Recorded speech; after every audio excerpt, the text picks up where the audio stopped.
Welcome to Door County Stories. In each episode of this series, we'll hear the stories of various Door County residents, all told in their own words.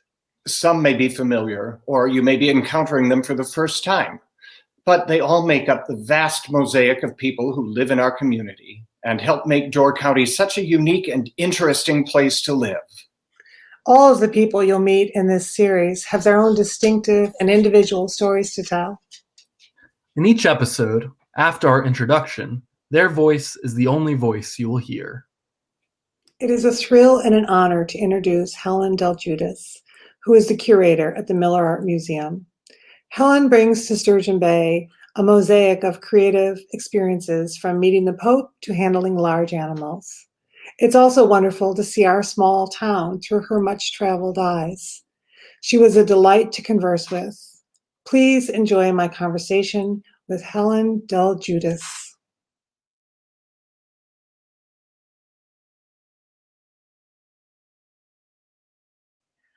Well, hi, Stephanie, and thank you so much for asking me. It's really quite an honor to be here and talk to you today.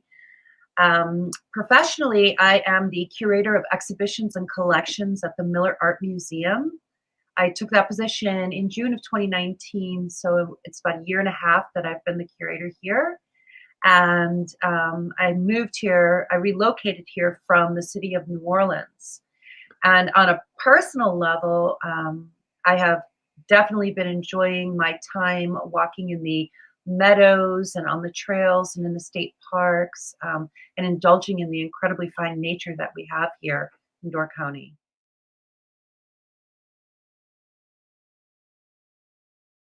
New Orleans is, New Orleans is what it is. It's a huge cultural, it's a city with a mass amount of culture, street culture, nightlife, celebration, and Door County is a place of nature. So I definitely was looking to de-urbanize when I came here, and this has been a very satisfying place for me to be.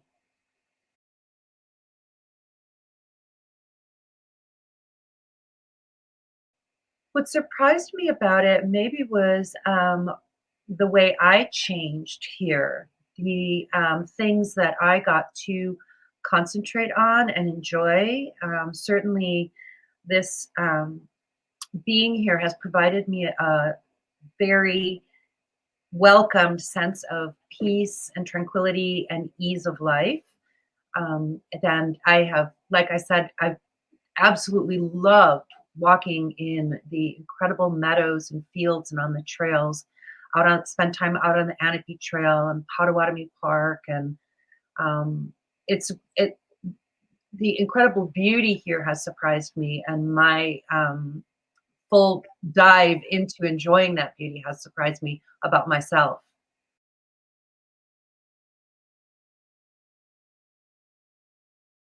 Well, I guess you'd maybe be surprised that I had an audience with the Pope, Pope John Paul II. That would be surprising. I think there's a lot of things about me that would surprise the people in Door County. I've had a pretty eclectic life and lived a lot of places. I lived in Rome, Italy for almost a decade, and was a professor there and worked with the Archaeological Society there as a volunteer.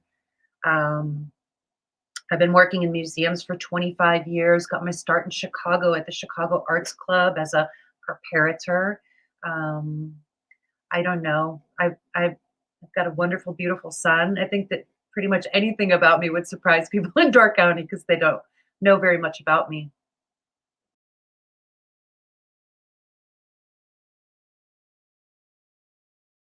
I don't want to make light of what happened in 2020 at all, but I have to say that for myself, my own personal experience was really fortunate.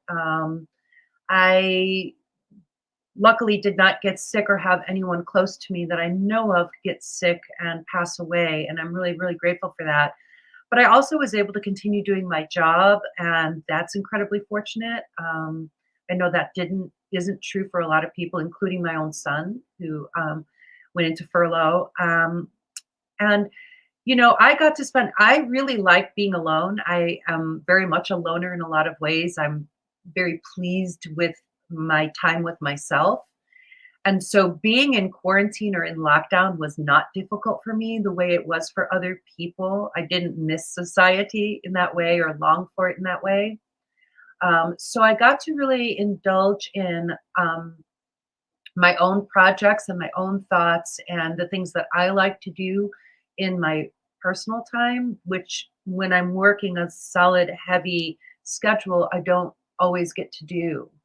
So that was really kind of a, in New Orleans, we say a lagniappe, like a sweet freebie for me.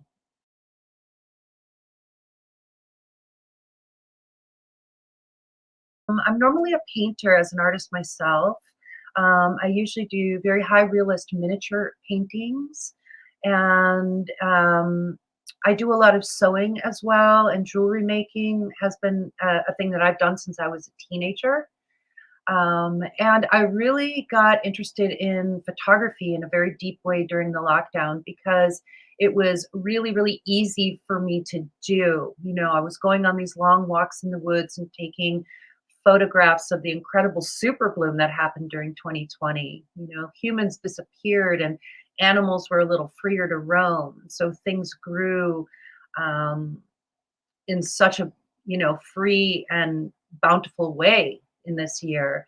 So I just really kind of fell in the rabbit hole of walking through fields and photographing wildflowers and, natural debris and, kind of close up things as opposed to natural vistas, kind of close up little vignettes, I called them, of nature and of that floral growth.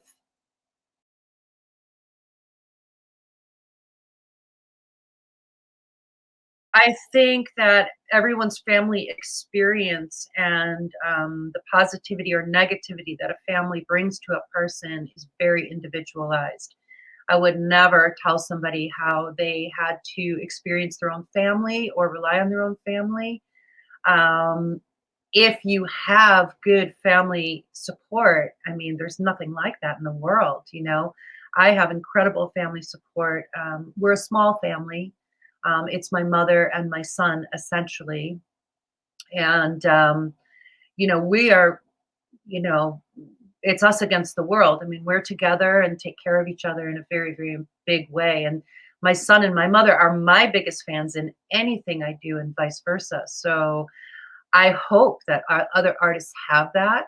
I had a wonderful experience just yesterday where the family of the artist Alyssa Krauss, who's on exhibit at the Miller Art Museum currently, her two grandmothers and her mother and father came to see the exhibit, and I could just see how proud they were of her. She's an emerging artist from Milwaukee, and she's young, so you could see this family just, basking in this success of their daughter, of their family member. And I think that's a really beautiful thing. And I wish that on everybody.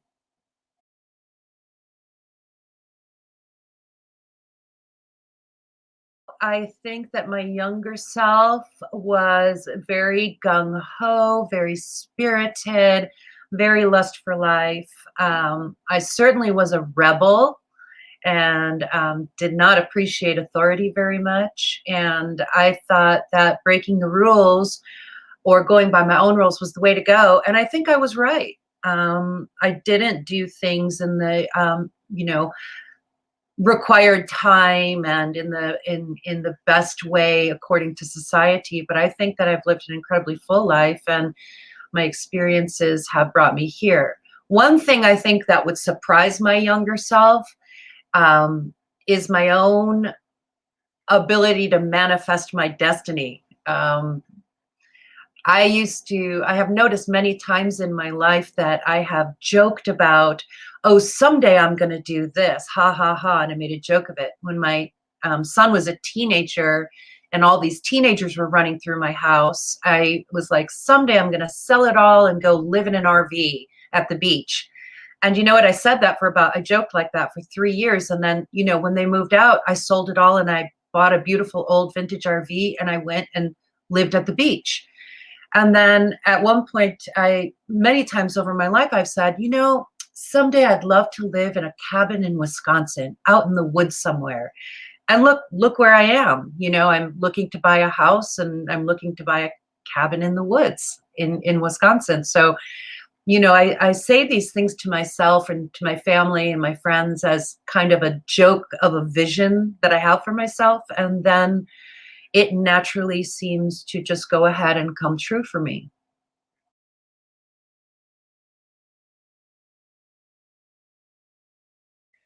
I think that I'm in Door County for a very specific reason, and that is to bring my museum experiences here on a professional level. And most of the people that I know in Door County, I know them on a professional level.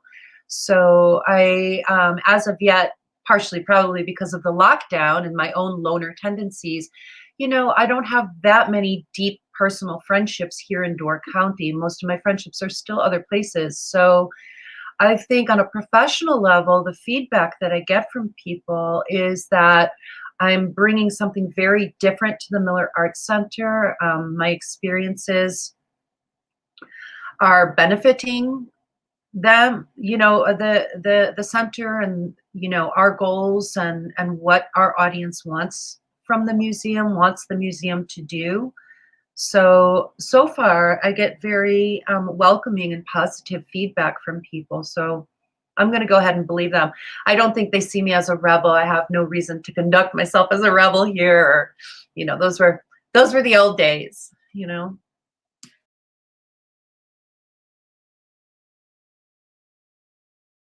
Well, I think again, that's depends on who you talk to. As far as I'm concerned, intersectionalism is an absolute must, and there is absolutely no excuse for exclusion anymore. That is a thing entirely of the past, and anyone who believes in, being homogenous in their lifestyle is really a person living in the past. Certainly myself, I have such a broad experience of where I've located myself and the type of people that I have been with. I mean, I'm I think I'm the definition of the type of person who has dined with, paupers and kings alike. And I think intersectionalism can only benefit Door County. And I hope that other people see it that way.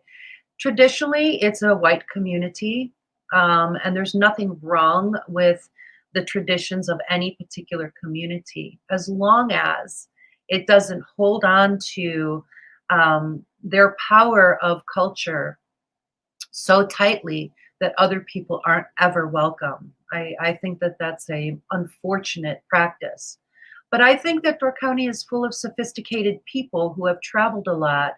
Not everybody, but a lot of people, and artists and thinkers. And um, I don't know that the people, at least that I have met, are resistant to, intersectionalism at all.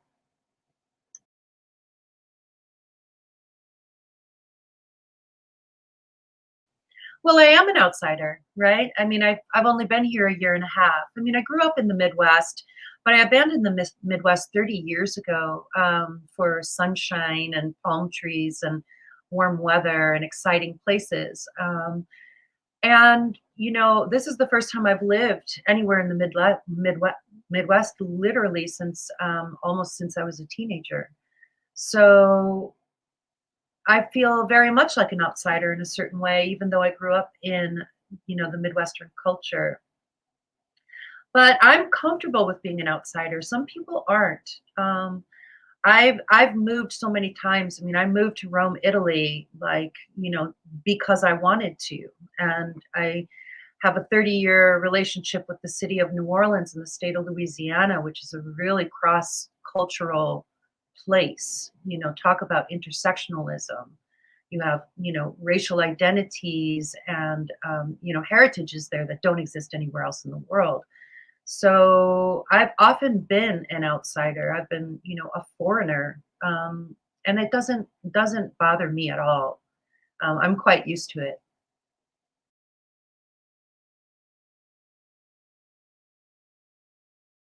I go to the farm stores. I mean, what a pleasure.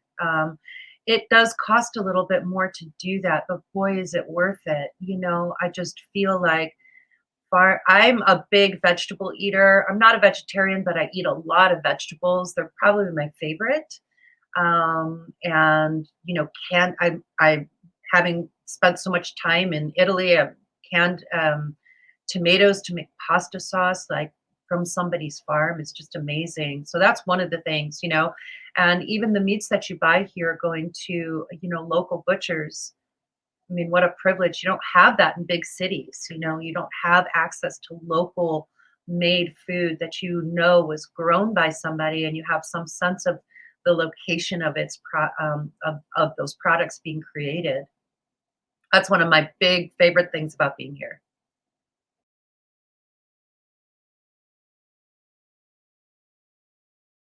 Yeah, when I first moved here, I moved here alone, and I didn't have anybody. I didn't really know that many people. I didn't know anybody. And so I purposely went out and tried to, like, figure out, like, okay, if somebody comes to visit me, where will I take them? And I went to restaurants by myself, sort of systematically, and I took kayak tours and things like that. Like, I went ahead and paid for the tourist stuff so that I would find out what was here.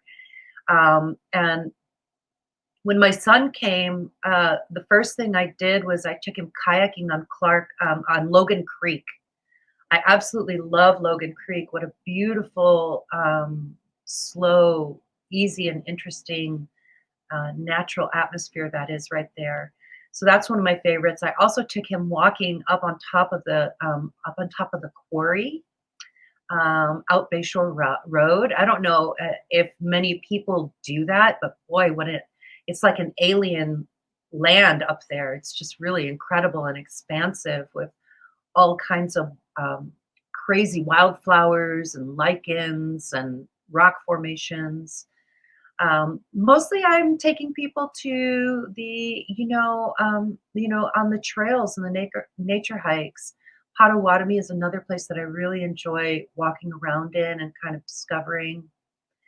Um, and next summer, when my son comes, I'm planning to take him to the farm. I want to go to the farm. I haven't been to the farm, but I want to go, like, pet the cows and stuff. I really haven't had much time to meet animals, and see the animals. I'm such a newbie to, this area that, when I see a deer on the road, like, I'm fascinated. I stop and, like, oh my God, there's a deer. I'm so excited to see one, you know.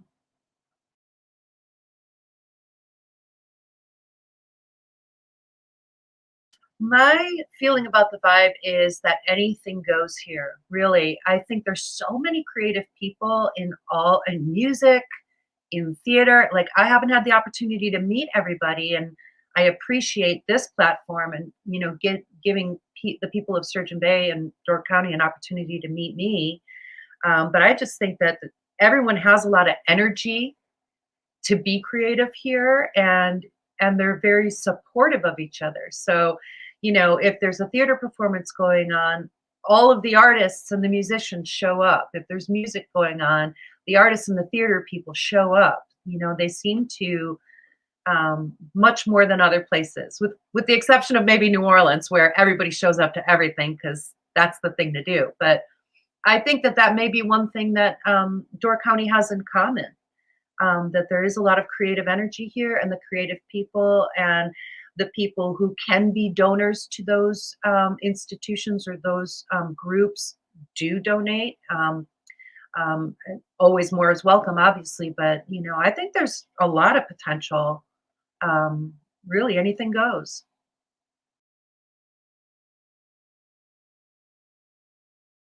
I'm a dog person. I was a cat person for the first half of my life, and then I met a Chihuahua, and now I'm a Chihuahua person forevermore.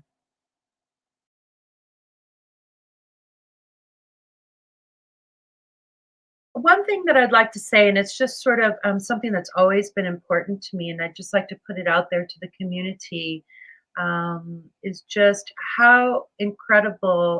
what an incredible privilege I see it as to have had a career in museums. there's incredible careers there, and I think that I hope that families tell their children to look into museum careers, to become a conservator or a registrar or a preparator or a curator. There's a whole world behind museum doors for employment that I hope that people think about. It's been such a privilege for me in my career. I've gotten to do some, things that other people can't even, imagine happening, holding Van Gogh paintings in my hand, Romanov jewels, tiaras from the Romanov family, the bodies of Pompeii, you get to do these incredibly privileged things in museums that, feed you intellectually and artistically, and, really can't be compared to other careers.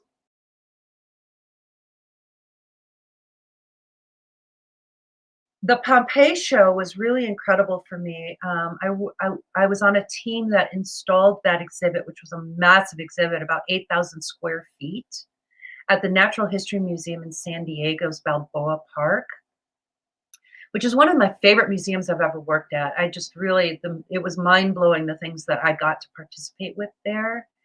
But having lived in Italy, I was, and being fluent in Italian, I got assigned to kind of sticking next to the couriers and, the people who were bringing all these artifacts from Herculaneum. And because they didn't speak English very well. And so I kind of was their partners and translators for them throughout the exhibit. And, it was just crazy. It wasn't just the bodies. I mean, the bodies are really casts. They're not actual bodies. They're casts of what was left behind, in when the ash and the pumice fell down onto the city. It was very porous, and so it allowed for organic material to, bacteria to erode it. But what it did was it solidified. So it would solidify around a body, and then microorganisms would eat away that body. So when they were excavating it, they kept finding holes. And so they started filling those holes with cement to see what had been there, making a mold in the pumice. And so that's how they found these bodies. And they actually casted, the remnants from this hole of what was once a person or a dog or a loaf of bread. It was incredible. It was harrowing.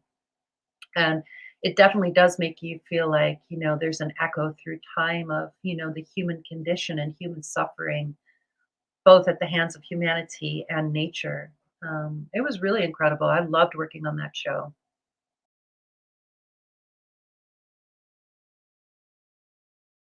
So I had a gallery career, and early on, and I've been I considered myself a high realist painter, at least a deep realist painter. And I have been really focused on portraiture, the human condition, and the way we look at each other and the way we treat each other has always been something that really bothers me, and I think about a lot. And so in the early, when I was in my 20s and 30s, I'm really trying to like make it as an artist.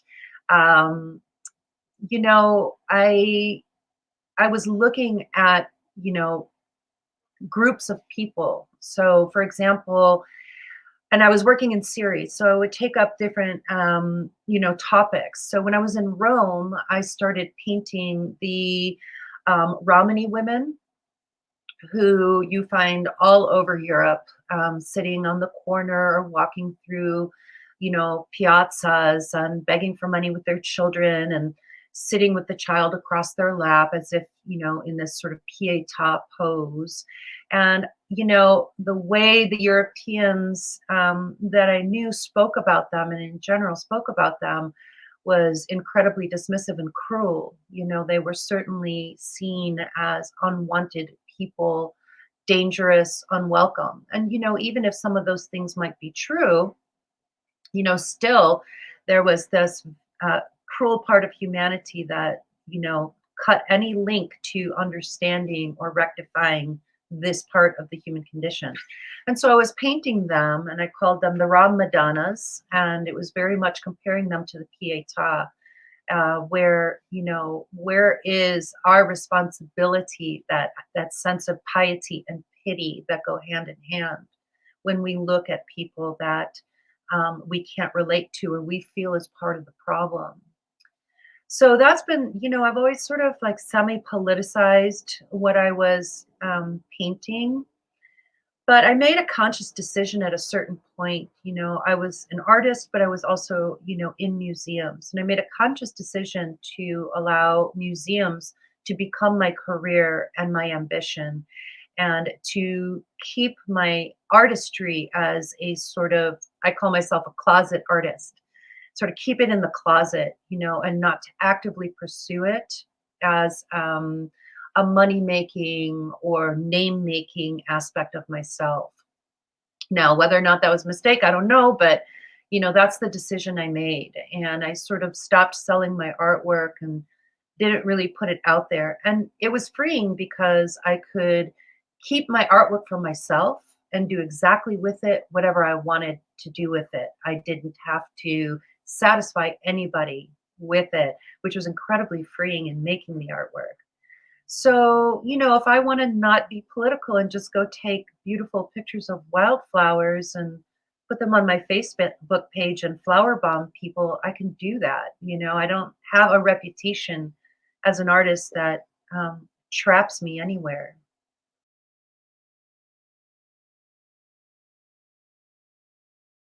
Verona, isn't she beautiful? Yeah, she was, if I recall correctly, a 26-foot Burmese python. I think that's what she was. And that was at the Natural History Museum in San Diego as well. We were creating we were preparing the space for a traveling exhibit called Reptiles that came from the American Museum in New York.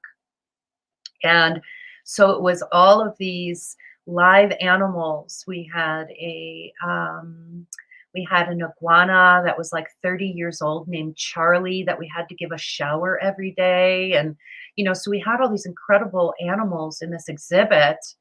And, you know, as, you know, part of the crew, I was handling these animals and dealing with them every day and building a relationship with them.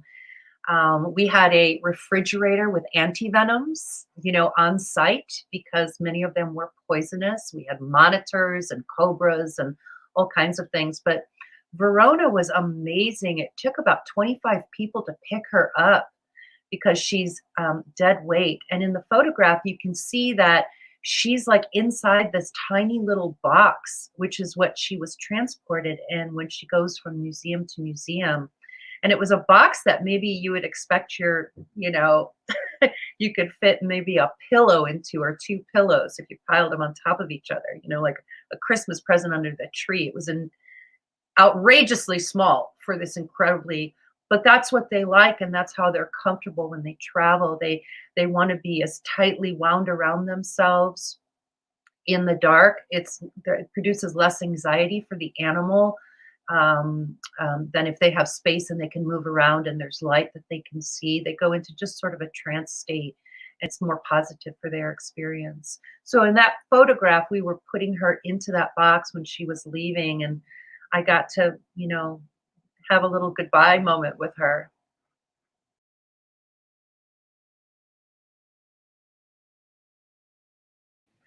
Oh gosh, you know, you're gonna laugh. I nearly married the Pope's pizza maker.